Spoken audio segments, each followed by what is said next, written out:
Today, I have a B1 level reading exercise for you. We're going to read a news article together. This news article is at the B1 level, and you're going to learn very useful vocabulary, grammar structures, and a lot of expressions that will help you sound fluent and natural so you can get up to that C1 level. Welcome back to JForrest English. I'm Jennifer. Now let's get started. First, I'll read the headline. Pen pals of 70 years meet for first time. So these two are the pen pals, and now 70 years later, they met. So first, notice in the headline, it says meet for first time. This is actually grammatically incorrect. Do you know why? It's because there's a word missing, a small but important word, and that's the article. This is considered acceptable to do specifically in headlines. You can omit the article just to save space, but you need to say for the first time. First is an ordinal number, and we use the article the. It has to be the, it can't be for a first time, for the first time, for the first time. Now it's correct when we add that. Pen pals of 70 years meet for the first time. So let's hear about their story. Now, first of all, do you know what a pen pal is? To be honest, I'm not sure if this is something that's popular anymore, but when you have a pen pal, it's when you and someone else, usually in another country, another part of the world, decide to become friends, and your friendship consists of you writing to each other. So of course, 70 years ago, writing would take place by sending a letter to the other person. Now, obviously, you can have a pen pal online. In the past, I know it was quite common to have pen pals for language learning purposes. I personally had a pen pal, someone from Africa, when I was learning French and he was learning English, and I wrote to him in French and he wrote to me in English, and we actually met in Canada. So that was a very interesting experience for me. So I have met a pen pal that I had. What about you? Have you ever had a pen pal? Have you met your pen pal? Do you still have a pen pal? Share that in the comments. So that's the definition of pen pal if you weren't aware. I added that definition of pen pal here for you. Now, don't worry about writing this down because I summarize everything in a free lesson PDF, so you can look for the link in the description. Let's continue. A pair of 80-year-old pen pals. So notice here, a pair, well, of course, that means two. So 1, 2. This is a pair of women, a pair of pens, a pair of apples. It doesn't matter what, but it means two. A pair of 80-year-old. This is an adjective to describe the pen pals. As an adjective, they don't take singular or plural forms, which is why you don't see an S on years.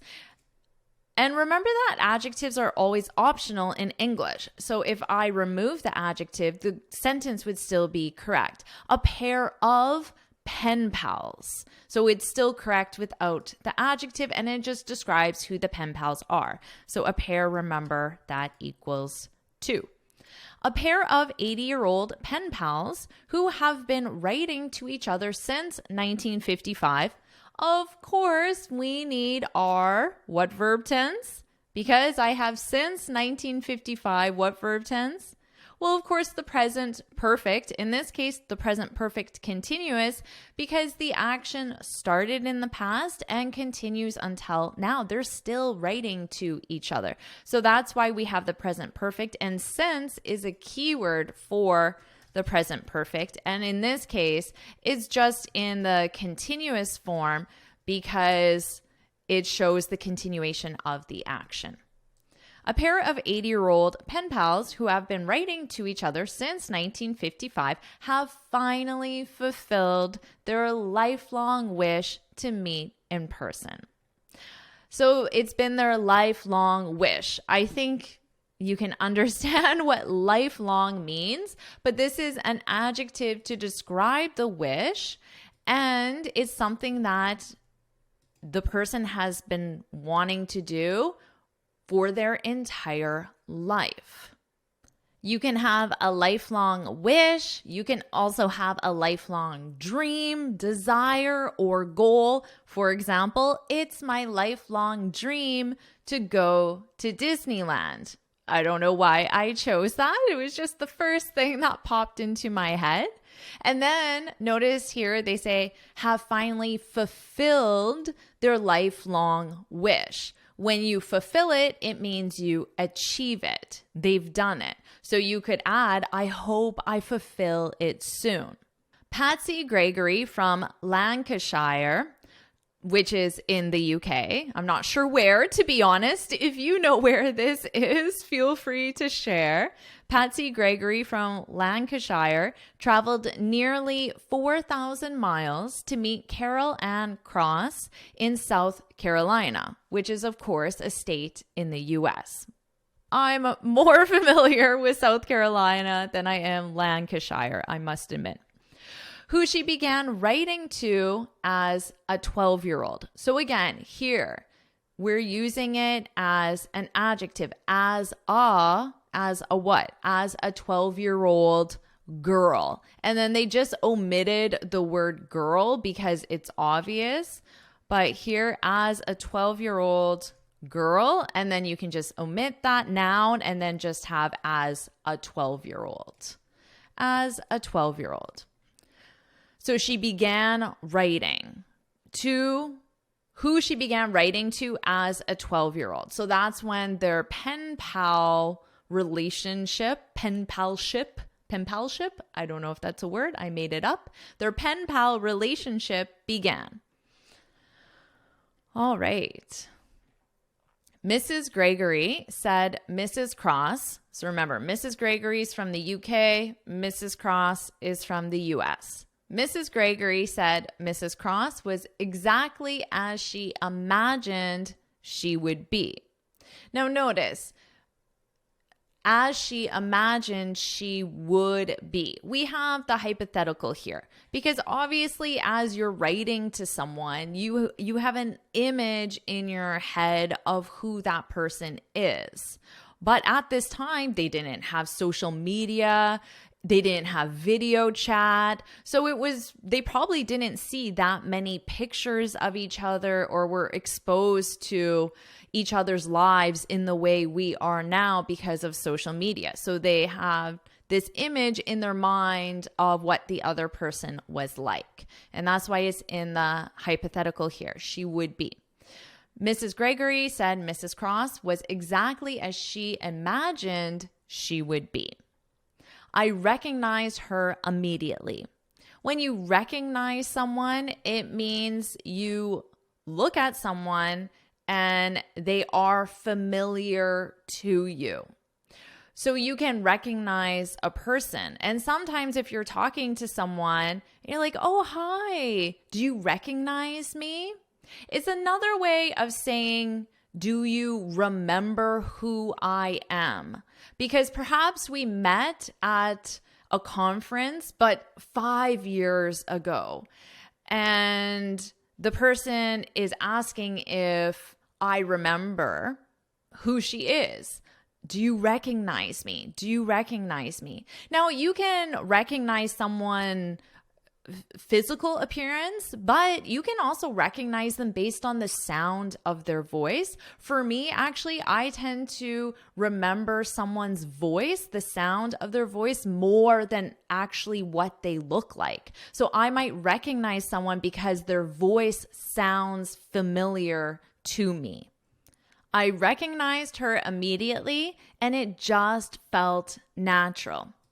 In this way, natural means comfortable because they're meeting each other for the first time And when you meet someone for the first time, it can be awkward because you don't know how to interact with that person, but they've been communicating with each other as pen pals for 70 years. So that's why it felt natural, which means it felt comfortable because of the relationship they have as pen pals.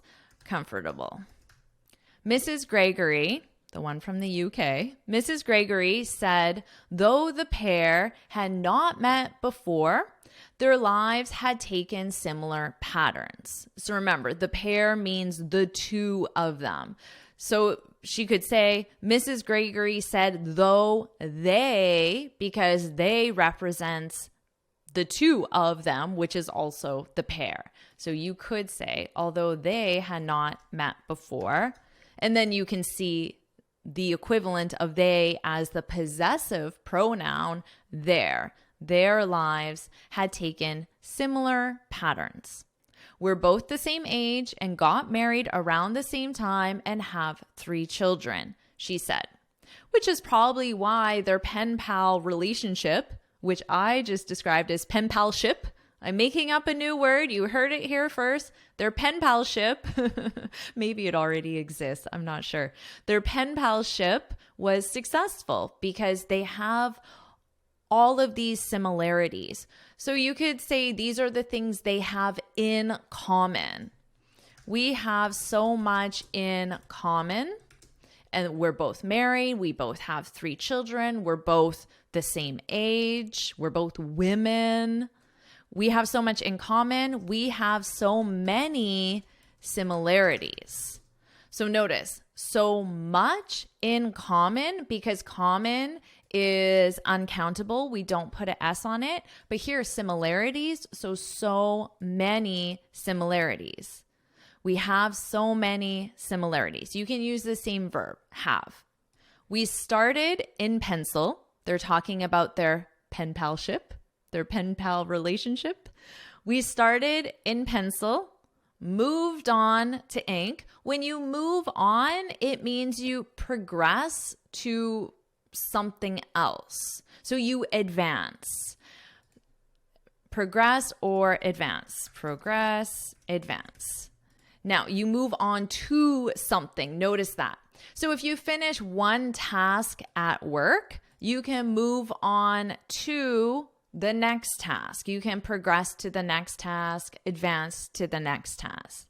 We started in pencil, moved on to ink, then typing. Wow, this is an interesting relationship when you think of how the method of communication has changed over the past 70 years. Then typing, and now we can email and stay in touch on social media. So different. And notice here, stay in touch. When you stay in touch with someone, it means you keep communicating with that person. So often this is how we say goodbye to someone. We say bye, stay in touch, which is a way of saying, make sure you keep talking to me. Make sure you keep sending me messages. Make sure you keep emailing me, calling me. So to remain in communication, And you stay in touch with someone. Okay, so we've stayed in touch for the last 70 years. We have the present perfect because it started in the past and it continues until now. We've stayed in touch for the last 70 years. This is how you can use it in a sentence. We've stayed in touch. Now, you don't have to include the with each other because it's we. It's not necessary at all, but I just want to show you that if you identify someone, you need with. So in this case, if you use we, it wouldn't be common to include that, but you might say, I've stayed in touch with my pen pal for the last 70 years. We have a great pen pal ship. Okay, it's going to catch on. Just wait. So you can stay in touch. You can also keep in touch by stay in touch, keep in touch. I'll just add that in here. Keep in touch. They're exactly the same. There's no difference. So for all of these, you just need to conjugate your verb. We've kept in touch.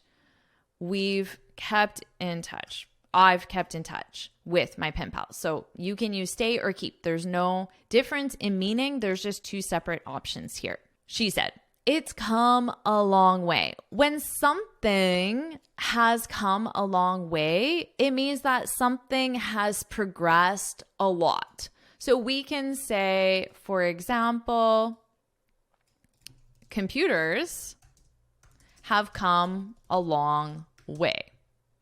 Think back to the computer that these women used to type their first message to each other, and then compare that to the computer they're using now. Obviously, that technology has progressed a lot. It has come a long way. So has progressed, advanced a lot. To come a long way. Let's continue. Mrs. Gregory's trip was organized by her 3 children as a special gift for her 80th birthday. Oh, that's sweet. And her daughter, Steph Callum, accompanied her for the journey. When you accompany someone, it means you go with that person. So her daughter went on the trip with her. Her daughter accompanied her to America. Mrs. Gregory is the UK pen pal. So my daughter accompanied me to South Carolina. So this means my daughter went with me to South Carolina. You accompany someone. All right, I'll just highlight that for you. So Steph Callum accompanied her. They don't include the location. If they did, it would be to South Carolina for the journey. Mom has always wanted to meet her American pen friend. I've never heard it referred to as pen friend. I've only heard it as pen pal. Maybe, I'm not sure, maybe that is a British expression. I have not heard that before. But also, I don't know if I've ever heard pen palship, which I just made up. Pen pal, pen friend. But I can definitely tell you in US at least, we say pen pal. I've never heard pen friend. Also notice this spelling of mum is specific to UK spelling. In the US, in American English, we say mom, which is, of course, if you didn't know, is short for mother. And almost everyone calls their mother mom. To me, it sounds very formal to say mother. It's mom, mom, mom. And when you're a little kid, maybe until you're 10 years old, you say mommy. But after 10 years old, if you still say mommy, it sounds a little childish, it doesn't sound appropriate for an adult or a teenager to do, at least in North America. So when you're maybe until you're 10 years old, you can say mommy. And then after that, and until for the rest of your life, you'll say mom. You can absolutely say mother. It's just not the most common.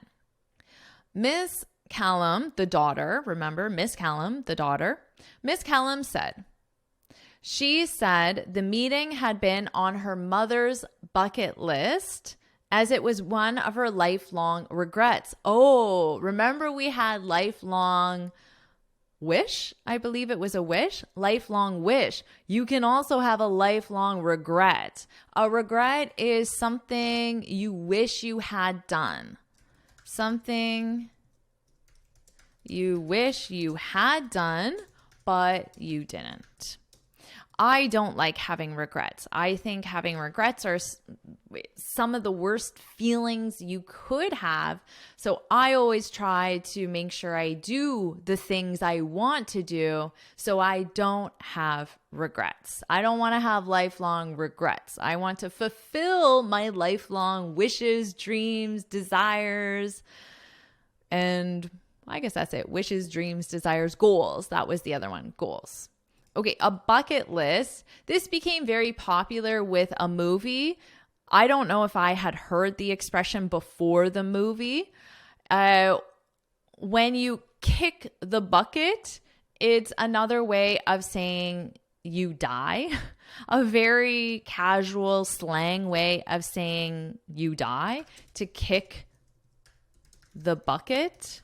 This means to die. It's not very commonly used. It might be considered a little disrespectful to say something like my friend kicked the bucket, which means my friend died.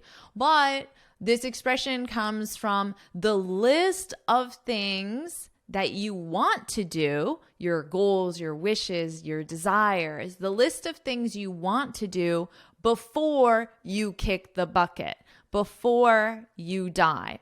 That's called your bucket list. So on her mother's bucket list, she wanted to meet her American pen pal, pen friend. It was one of her lifelong regrets that they had never met in person. So remember, a regret is when you say like, oh, I wish I had applied to that job. I wish I had moved to another country. I wish I had spent more time improving my English. Now, I don't want you to have that regret. So let me tell you about one of the best ways you can improve your English directly with me, and that's in the Finally Fluent Academy.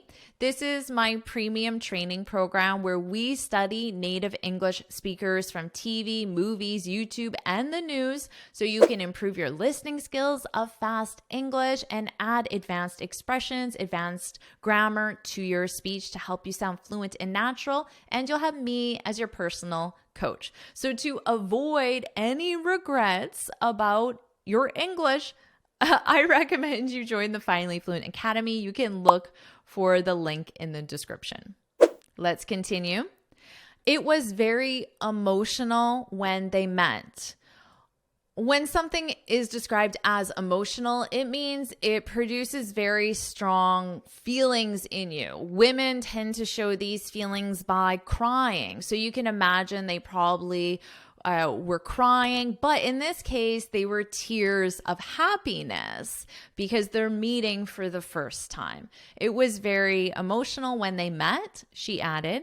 I was quite choked up when they hugged for the first time. When you get choked up, to get or to become, to be, in this case it's be, choked up, it means emotional. It's another way of saying emotional. So perhaps it's your retirement party, and after working for this company for 50 years, you're giving a speech and you're saying goodbye to all of your coworkers, and as you're saying goodbye, you might get a little choked up. You might have trouble expressing those words because there's a lot of emotion and you're trying not to show that emotion, and that causes you from like getting a little choked up. So it's when you have a lot of emotion, but you also try not to really show that emotion because you might be in the middle of a speech, for example. I was quite choked up when they hugged for the first time.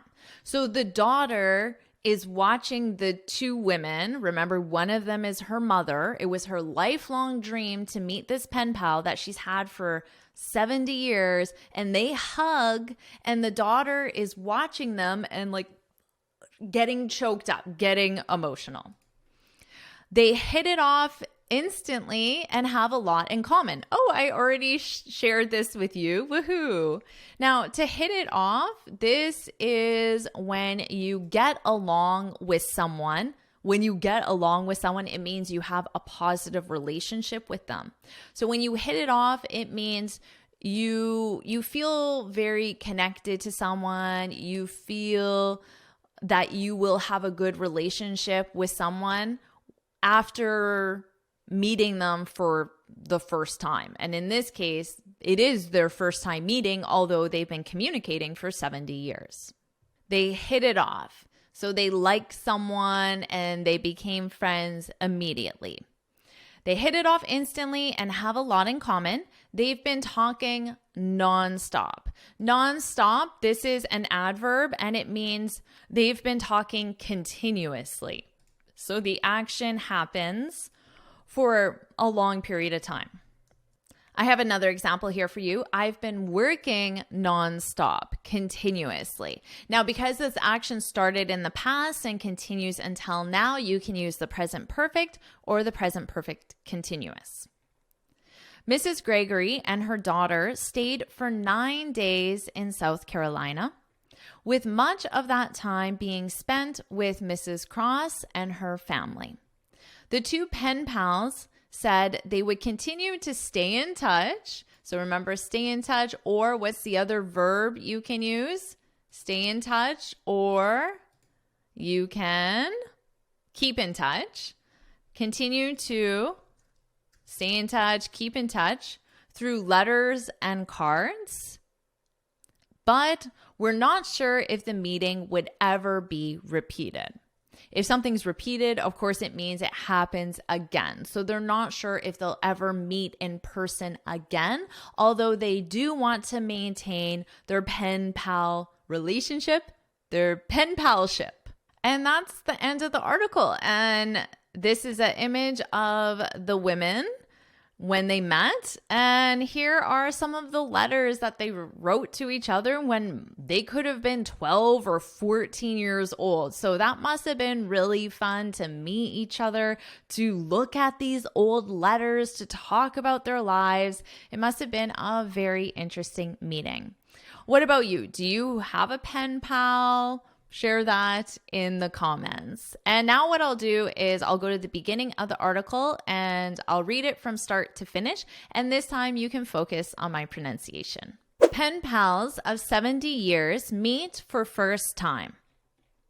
A pair of 80-year-old pen pals who have been writing to each other since 1955 have finally fulfilled their lifelong wish to meet in person. Patsy Gregory from Lancashire traveled nearly 4,000 miles to meet Carol Ann Cross in South Carolina, who she began writing to as a 12-year-old.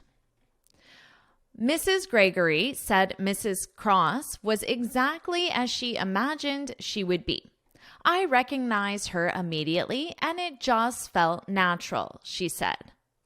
Mrs. Gregory said though the pair had not met before, their lives had taken similar patterns. We're both the same age and got married around the same time and have 3 children, she said. We started in pencil, moved on to ink, then typing, and now we can email and stay in touch on social media, she said. It's come a long way.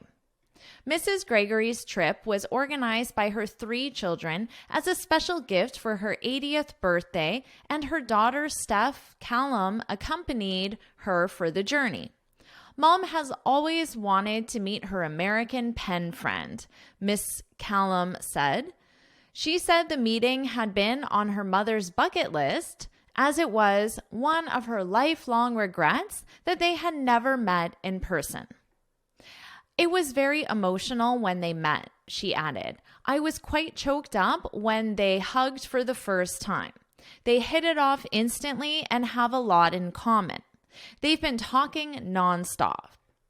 Mrs. Gregory and her daughter stayed for 9 days in South Carolina, with much of that time being spent with Mrs. Cross and her family. The 2 pen pals said they would continue to stay in touch through letters and cards, but were not sure if the meeting would ever be repeated. Did you like this lesson? Would you like me to make more lessons like this? If so, put pen palship.